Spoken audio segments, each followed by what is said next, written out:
नमस्कार, NMF news देख रहे हैं आप और मैं हूं आपके साथ वागीशा पांडे। हिमाचल प्रदेश के संजौली में अब मस्जिद को लेकर बवाल शुरू हो गया है। हिमाचल प्रदेश में अब नया सियासी एजेंडा शुरू हो गया है। ये कहा जा रहा है कि डेमोग्राफी बदलने के लिए पूरा संग्राम हो रहा है। मुस्लिम पक्ष का कहना है कि ये अवैध जमीन नहीं है, ये वक्फ बोर्ड की जमीन है, लेकिन हिंदू संगठन ये दावा कर रहे हैं कि ये सरकारी जमीन पर बनी हुई मस्जिद है।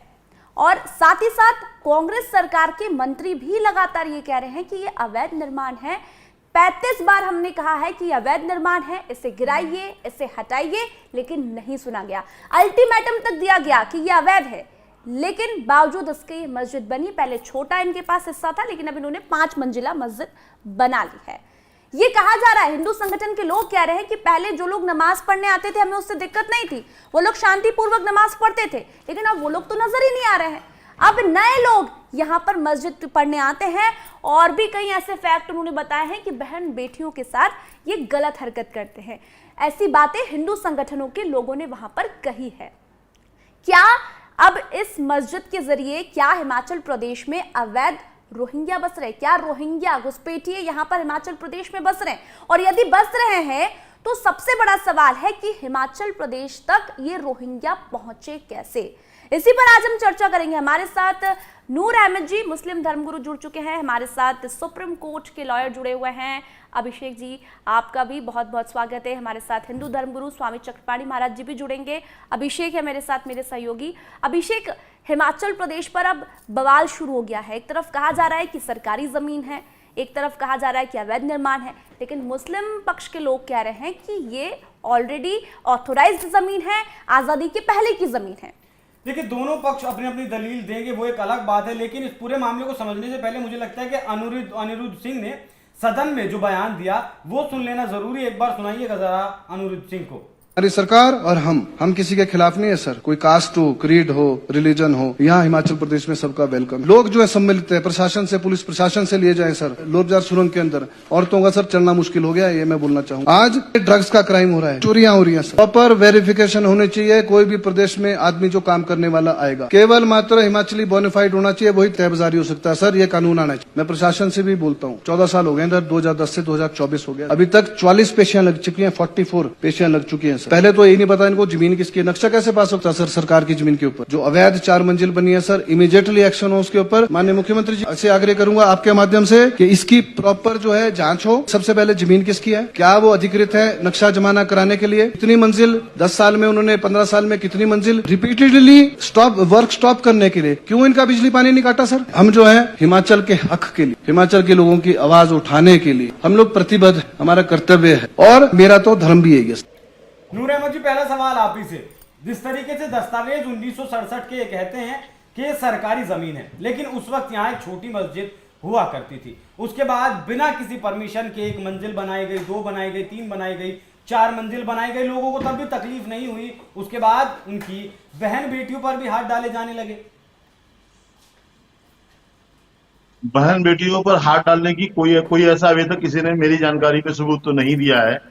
और वो जो जगह है मस्जिद की, वो वक्फ बोर्ड का दावा है कि हमारी जमीन है। वो तो वक्फ बोर्ड की जमीन, जो वक्फ बोर्ड के चेयरमैन है उन्होंने इजाजत दी होगी इसकी। और वक्फ बोर्ड का चेयरमैन कौन होता है वो आपको बताने की जरूरत नहीं, सरकार का ही नुमाइंदा होता है। तो ऐसी सूरत में जिस तरह से, जैसे मैंने एक और बयान सुना था, कुछ बहनें बोल रही थी कि यहाँ पे जो है वो डोर उसकी टॉयलेट की नहीं करते हैं बंद, और बहुत सारे उनके आरोप थे। अगर वो बातें हैं वो तो और तरीके से भी सही की जा सकती है, लेकिन जिस तरह से ये कह देना कि वो अवैध है, माननीय मंत्री जी जो अभी बोल रहे थे, मंत्री जी को खुद नहीं मालूम वैध है या अवैध है। मंत्री जी ने खुद कहा इसकी जांच होनी चाहिए। जब उसकी जांच नहीं हुई तो मंत्री जी कैसे कह सकते हैं इसको आप हटाओ? हमने 35 बार कहा है कि इसे तोड़िए। उन्होंने कहा 35 बार अल्टीमेटम दिया कि इसे तोड़िए। बगीशा पांडे जी, मंत्री जी ने कहा है कि इसकी जांच होनी चाहिए, वो जो आपने अभी सुनाया है, जैसा कि मैंने भी सुना है। तो मंत्री जी को खुद नहीं मालूम है कि वैध है या अवैध है। पहले उसको अवैध घोषित तो करें। नहीं, वक्फ बोर्ड ने कैसे घोषित की है वो नूर अहमद जी अपनी जमीन? जब सड़क करने की जरूरत नहीं है। भारतीय जनता पार्टी की 10 साल तक सरकार रही है, क्या करते रहे ये लोग? नहीं, भारतीय जनता पार्टी ने कुछ नहीं किया, इसका मतलब कांग्रेस भी कुछ नहीं करेगी, ऐसा तो कहना गलत होगा ना। कांग्रेस के मंत्री जी ने मुझे लग रहा है भारतीय जनता पार्टी से अपनी ताल में ताल मिला ली है। कहीं ना कहीं उनका कनेक्शन हो गया जो इस तरह की बातें कर रहे हैं। 1967 के जो सरकारी कागजात हैं, जो सरकारी जमीन बताते हैं, घुमा फिरा के आज की तारीख में हवा के हिसाब से अब निशाना बनाना है मस्जिदों को, मदरसों को, मुसलमानों को, इस्लाम को। इसके सिवा किसी पार्टी की सरकार हो, ये जो आज विश्व हिंदू परिषद है, ये जो आज हिंदू जागरण मंच है, ये जो आरएसएस है, इसकी परवरिश कब हुई? कांग्रेस के दौर में तो हुई। कांग्रेस ने तो किया है। जो आज हम पे थोप के हम पे जो मजालिम ढाए जा रहे हैं, कौन ढा रहा है, कैसे हो रहा है? ये सब कांग्रेस के दौर में हुआ है। और आज वहां पर कांग्रेस की सरकार के अगर मंत्री ये बात बोल रहे हैं तो इसमें कोई वैध नहीं। अच्छा, एक बात और बता दीजिएगा नूर अहमद जी, जिस तरीके से उत्तराखंड में फॉरेस्ट लैंड पर कहीं भी मजार बना दी जाती है, फॉरेस्ट लैंड की बात कर रहा हूं, शहरी इलाकों में या ग्रामीण इलाकों की बात नहीं कर रहा हूं, फॉरेस्ट लैंड जो सरकार के अंडर आती है, किसी को जाने की परमिशन वहां नहीं है, वहां कोई मजार गढ़ दी जाती है और वो सैकड़ों साल पुरानी बता दी जाती है, उस पर क्या कहेंगे आप? देखिए, जो मज़ाराते औलिया उत्तराखंड में ही एक कलियर शरीफ जगह है, वहां से लेकर के बहुत सारी जगहों पर पहले के लोग जंगलों में भी कोई ऐतराज नहीं होता था और पहले के लोगों को बस्तियों में भी ऐतराज नहीं होता था। आज एक होड़ मची है देश में कि माननीय नरेंद्र मोदी के बाद में वजीर आजम बनेगा कौन। तो उस होड़ में पुष्कर सिंह धामी भी हैं, असम के मुख्यमंत्री भी हैं, उत्तर प्रदेश के मुख्यमंत्री भी हैं, ये किसी को बताने की जरूरत नहीं है, सामने है सब। तो वो उस होड़ में अपने जो गलत कारनामे हैं वो मुसलमानों के पीछे छिपाने की कोशिश कर रहे हैं। अपनी विफलताओं को मुसलमानों की आड़ में छिपाया जा रहा है। यह भी किसी से छिपा हुआ नहीं है। मैं खुल करके कह रहा हूं जो उत्तराखंड में जो मज़ारात हैं उन्हें जो तोड़ा जा रहा है अवैध बताकर, वो सिर्फ और सिर्फ एक खिसियानी बिल्ली खंबा नोचे जैसी कहा। अरे सर, फॉरेस्ट लैंड में कैसे किसी की प्रॉपर्टी हो सकती है वक्फ बोर्ड की? ये तो बताइए आप। क्या फॉरेस्ट लैंड में किसी की कैसे प्रॉपर्टी हो सकती है वक्फ बोर्ड की? हो सकता है मजार पहले की हो, वहां तो 800 साल पुरानी मजारें हैं। नहीं, फॉरेस्ट लैंड में कैसे हो सकती है? एक चादर रख दी गई वहां, 10 ईंट रख दी गई, धीरे धीरे मस्जिद बना दी गई। अभिषेक भाई, क्या फॉरेस्ट का कब्जा बाद में नहीं हो सकता? वही कब्जे की तो बात कर रहा हूं मैं, कब्जा क्यों? अरे फॉरेस्ट हमारा तो दावा ये है, जहां मजार है वहां मजार ही है, जहां मस्जिद है वहां पर मस्जिद ही है। अरे सर, मजार तो पुल के फ्लाईओवर के ऊपर भी आ जाती है इस देश में, रेलवे ट्रैक पर भी आ जाती है। दावे की दलीलें भी दे देंगे नूर अहमद जी, रेलवे ट्रैक पर भी आ जाती है मजारें, ट्रैक पर, फ्लाईओवर पर, पुलिस लाइन की जमीन पर आऊंगा मैं आपके पास, नई मस्जिदें आ रही हैं ना, आऊंगा मैं आपके पास। हमारे साथ एक और मेहमान है, आशीष पांडे जी। आशीष पांडे जी, रेलवे को आए वो कितने साल हुए? आऊंगा मैं आपके पास। पहले से मौजूद है और नूर साहब दाखिल कर दो, हम क्या कर लेंगे उसमें? नूर अहमद जी आपके पास आऊंगा। आशीष पांडे जी, जिस तरीके से पिछले दिनों सरकार सदन में वक्फ को लेकर उसमें संशोधन की बात लेकर आई, जेपीसी को बिल भेज दिया गया। अब 1967 के कागज सरकारी ये कहते हैं कि ये जमीन सरकारी थी, लेकिन आज वक्फ बोर्ड का दावा है कि ये वक्फ बोर्ड की जमीन है। तो कितना शक्तिशाली वक्फ बोर्ड है, या वाकई में इसमें संशोधनों की जरूरत है? कानूनी नजरिया क्या कहता है? देखिए, वक्फ बोर्ड में संशोधन की जरूरत है या नहीं है, इस समय हमारी पार्लियामेंट डिलिब्रेट कर रही है और हम देखेंगे कि इस पे क्या एक पार्लियामेंट्री कमेटी की इस पे रिकमेंडेशंस आती हैं और उसके बाद पार्लियामेंट क्या कानून पास करती है। तो हमें कुछ समय वेट करना चाहिए इसके लिए। अब देखिए, जहाँ तक प्रेजेंट इशू है जिस पर हम आज डिस्कस कर रहे हैं, जो भी शिमला में हो रहा है, हिमाचल प्रदेश में हो रहा है, देखिए दोनों पक्ष हैं, दोनों पक्षों के अपने अपने दावे हैं। एक पक्ष ये कह रहा है कि ये सरकारी जमीन है, दूसरा पक्ष ये कह रहा है कि ये वक्फ बोर्ड की जमीन। अब इनके सेंटर में है एक मस्जिद जिसको कि ये कहा जा रहा है कि ये इलीगल स्ट्रक्चर है, या उसका पार्ट इलीगल है, पार्ट पहले बना हुआ था, 2010 के बाद इलीगल कंस्ट्रक्शन हुआ है। अब देखिए, डिबेट से हटकर अगर देखिए पॉलिटिकल नैरेटिव्स जो चल रहे हैं, जो पॉलिटिकल नैरेटिव्स हैं वो चलेंगे ही चलेंगे। नूर अहमद साहब अपनी बात रखेंगे ही रखेंगे, दूसरा पक्ष अपनी बात रखेगा, लेकिन कानूनी रूप से अगर आप इस चीज को समझना चाहेंगे तो केवल और केवल एक सिंगल इशू है कि उस जो लैंड है उसका नेचर क्या है, क्या वो सरकारी जमीन है या वक्फ बोर्ड की जमीन है। और दूसरा, दोनों में से कोई भी आंसर होने के बावजूद अगर उस पर कोई कंस्ट्रक्शन होता है सरकारी जमीन होने के बाद या वक्फ बोर्ड की जमीन होने के बाद, तो क्या उसके लिए रिक्विजिट परमिशंस रिक्विजिट अथॉरिटीज से ली गई थी या नहीं ली गई थी। और इनको आप कैटेगोरिकली जो डॉक्यूमेंट्स है उससे इन्फर कर सकते हैं। डिसीजन जो होगा वो अथॉरिटीज को लेना है, कंसर्न अथॉरिटीज को लेना है, कोर्ट्स को लेना है। तो इसमें इतनी कंट्रोवर्सी की मुझको लगता है शायद उतनी आवश्यकता नहीं है। अगर ये इलीगल कंस्ट्रक्शन हुआ है, रिक्विजिट परमिशंस नहीं ली गई हैं, तो जो भी आपका कानूनी प्रक्रिया है, एक नोटिस देने के बाद आप उसके डेमोलिशन के लिए जा सकते हैं। लेकिन अगर उसका कंस्ट्रक्शन लीगल तरीके से हुआ है, रिक्विजिट परमिशंस हुई हैं, तो केवल इस ग्राउंड पर कि केवल वो मस्जिद है, किसी दूसरे धर्म की नहीं है, इसलिए इस ग्राउंड पर उसका डेमोलिशन नहीं हो सकता। तो वस्तुतः ये कानूनी रूप से एक इशू है, इसको रिलीजियस इशू बनाकर नहीं देखा जाना चाहिए। और देखिए, आपके प्लेटफॉर्म के माध्यम से मेरा सरकारों से भी ये कहना है, देखिए पब्लिक में हम ये सारी चीजें डिबेट कर सकते हैं, लेकिन ये रिस्पॉन्सिबिलिटी किसकी, ये गवर्नमेंट्स की रिस्पॉन्सिबिलिटी है कि वो एसर्टेन करें कि लैंड का नेचर क्या है। अगर सरकारी जमीन है तो उसको प्रोटेक्ट करना सरकार की रिस्पॉन्सिबिलिटी है।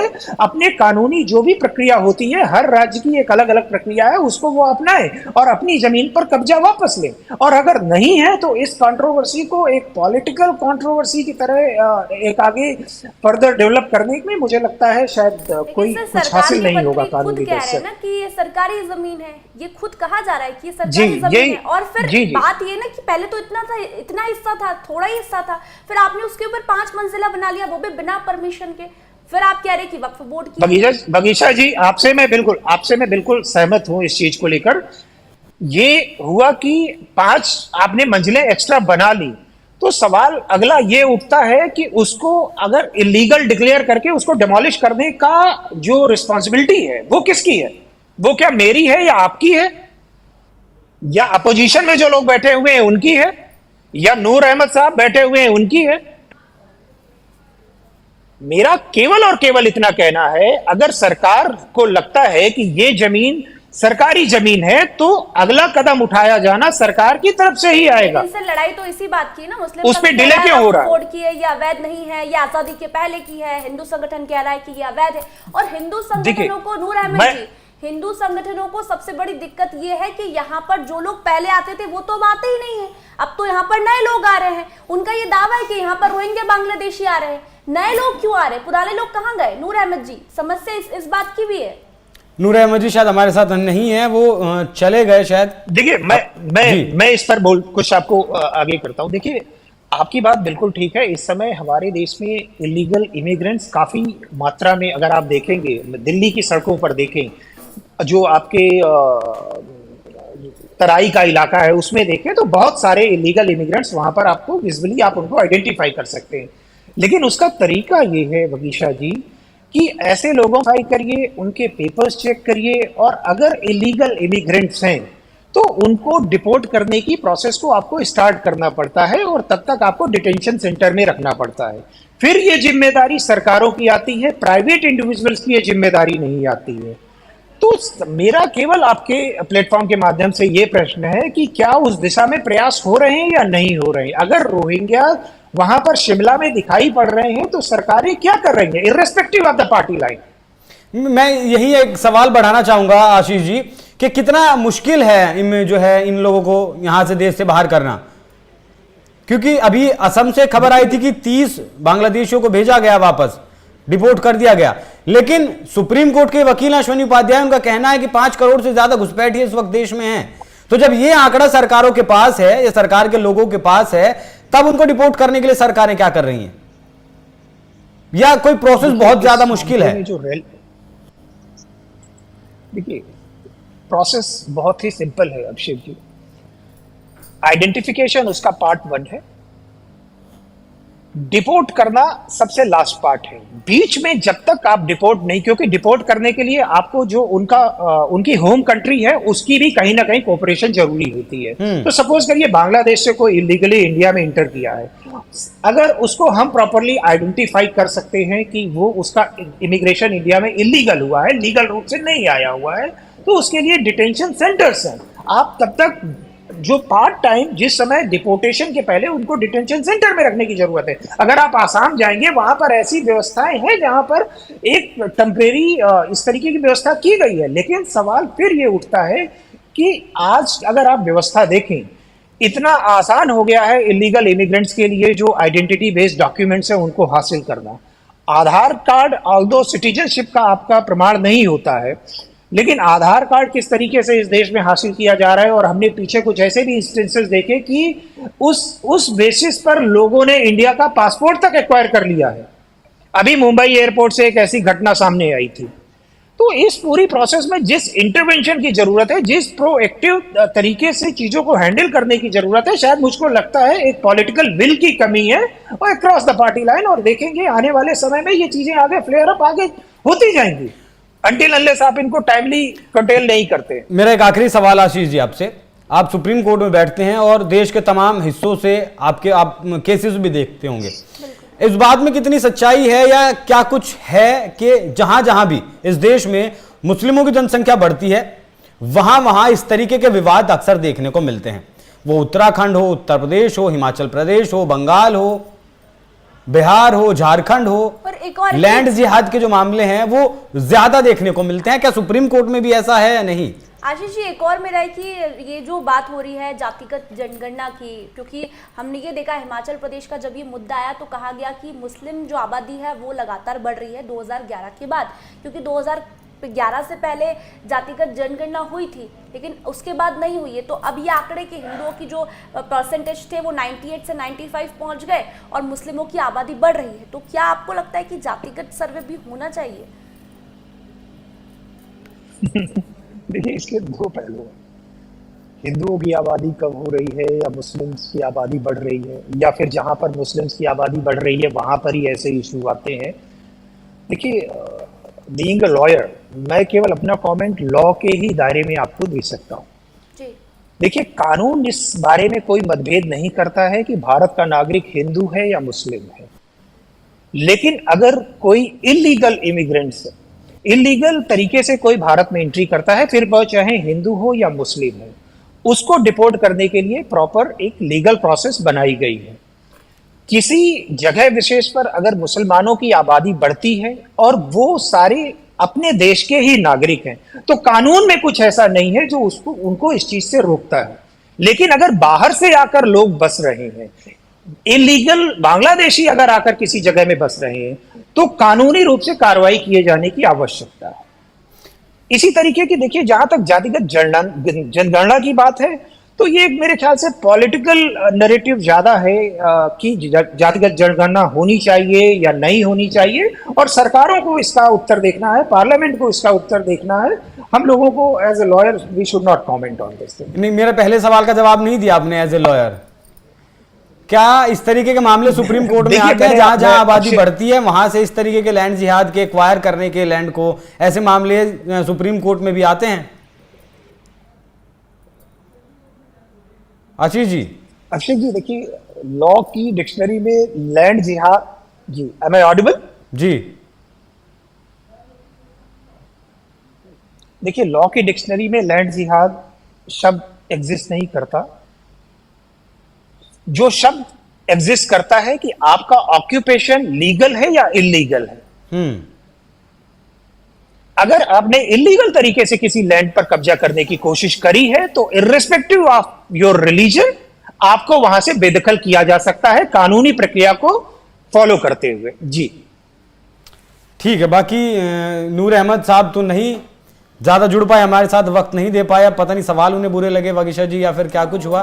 बाकी अगर आपका कोई सवाल हो अभिषेक जी, अगर मैं अभी कहता हूं, अभी कुछ दिन पहले देखिए एक बुलडोजर एक्शन जो हो रहा है देश भर में, उसको लेकर सुप्रीम कोर्ट में एक मामला चल रहा है।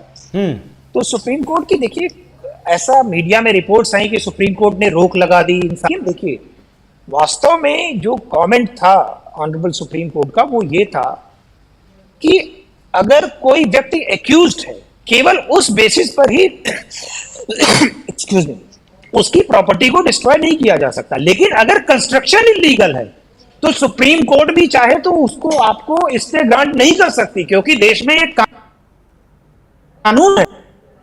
और अगर आप किया है बंधा हुआ है। इलीगल कंस्ट्रक्शन को हटाया जाना सरकारों की जिम्मेदारी है। तो वहां भी इस चीज को ही देखिए, जो कॉमन थ्रेड है वो यही है, इलीगैलिटी को आप जस्टिफाई नहीं कर सकते इर्रेस्पेक्टिव ऑफ रिलीजन।